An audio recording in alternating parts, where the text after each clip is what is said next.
Donald Trump, our current commander-in-chief, is engaging in stochastic terrorism. Truth or dare, the case for stochastic terrorism. Psychological profiling is utilized in messaging to manipulate the recipients. We're talking about emails that have come from this administration in the Winred network. I'll give you some examples. The emails typically have an action item in conjunction with donation option. This optimizes the amount of data they can collect as well as gauges the type of mail that is likely to trigger the recipient. Knowing that all recipients may not be able to donate at a time they receive correspondence, they will add an option, such as take a poll or sign a petition. Sometimes it will be as simple as asking a yes or no question.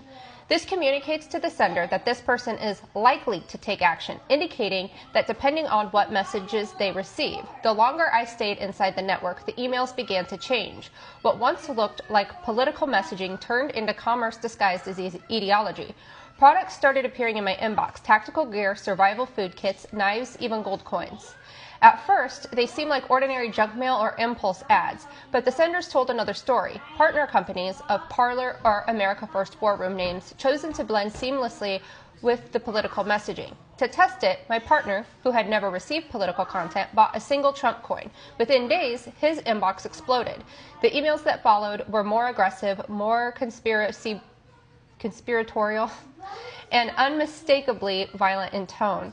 That single purchase, one actionable item in the system's eyes, had flagged him as convertible, marking the transition from potential supporter to active participant in a machinery that profits from fear. Probably flipped, but that is the first email, and it came from Lauren Daniels, State Senate. It says, Patriot, this was Lauren Daniels' husband, Zach. Let me get straight to the point. The Democrats hate my wife because of everything she stands for. It goes on very long.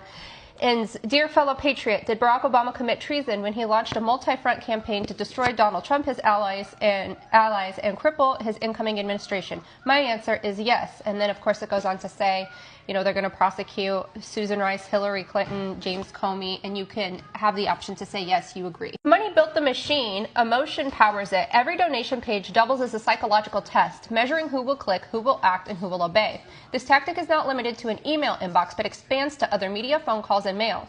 One alarming letter sent in fall of 2024 by the Heritage Foundation gives unique insight to their practices. I recall during my time at Americans for Prosperity, we would utilize phone banks and mail masquerading as surveys. Almost always those surveys would include questions such as, how often do you and your family attend church? Do you have a gun in your household? Do you believe in spanking children? At the time, I thought we were merely collecting data. I now understand each of those questions were meant to gauge how likely an individual was to take action.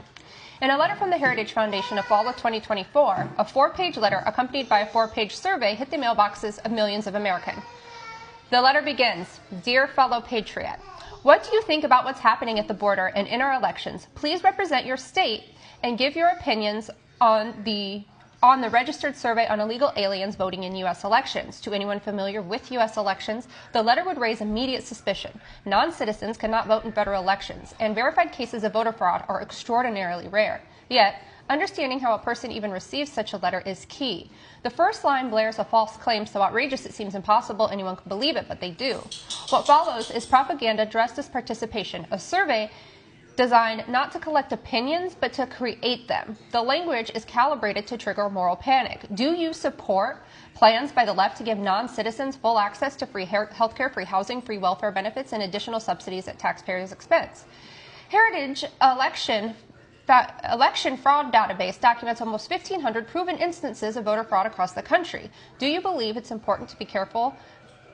Do you believe it's important to carefully track specific instances of voter fraud to show the scope of the problem? I have copies of this letter here, and I'm creating an album of all of the insane right-wing messaging I've gotten. But what I'm trying to explain here is the fact that they don't just know that by sending the message out to enough people, they're going to trigger somebody to act violently. They are actively collecting psychological data. And when they do that, they know how likely it is somebody will act, where they're going to act, and depending on the response that they get, it completely changes the mail and correspondence they get thereafter. So they know exactly what they're doing. Not a mailing list. It's a feedback loop of psychological conditioning. Over time, recipients profiled so precisely that their sense of reality can be reshaped. The real question becomes, if you can make someone believe a lie this easily, what else can you make them do? That's where stochastic terrorism begins. The point where repeated inflammatory messaging primes certain individuals to commit unpredictable acts of violence. The rhetoric doesn't issue direct commands. It simply turns the volume high enough that somewhere someone hears a call to act.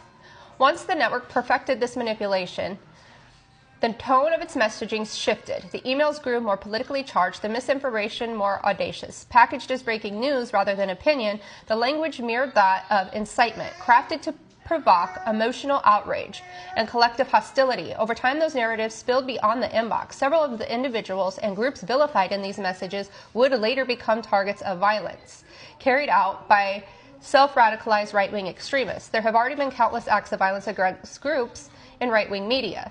Here is a letter from September 1st, 2020. So if anybody has any they want to send it to me to add to the album, just so we have a huge body of evidence. But here is an email from September 1st, 2020, because I kind of start to trace where exactly they target certain groups, and then like how does that correlate to violence we've seen. So keep in mind, this is, gosh, almost 6 years old now, and it says, Sleepy Joe finally came out of his basement only to disappoint the American people yet again. And keep in mind, these are always from like Donald Trump and signed off as Donald Trump. In their world, that's who this is from. He went on live TV and refused to condemn or ever mention radical left-wing groups such as Antifa. He was willing to watch these dangerous thugs burn our communities to the ground in order to appease his liberal base. How pathetic. So there's another one that says that there are journalists that got beat up by Antifa, and this is not 2025, this is 2020. But the latest ones give very big clues to who's going to be targeted next, because it really ramps up with Letitia James, James Comey, and then now we have one from Kash Patel writing lists of America's top enemies. I'll show you. See, it says Kash Patel in their world, that's who it's from.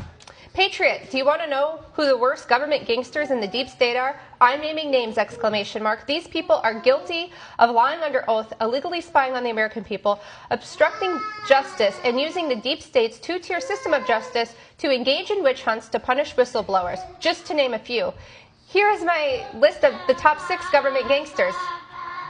Adam Schiff, Anthony Fauci, General Mark Milley, Gina Haspel, Christopher Wray, Merrick Garland. All caps, bold.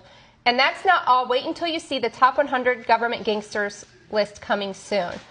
And then, of course, he's asking for donations to, I don't know what for. He's 100% right. We need to hold this administration accountable for real crimes and understand that stochastic terrorism, we're not just saying that at this point. The writing is on the wall. Like, they 100% know what they're doing.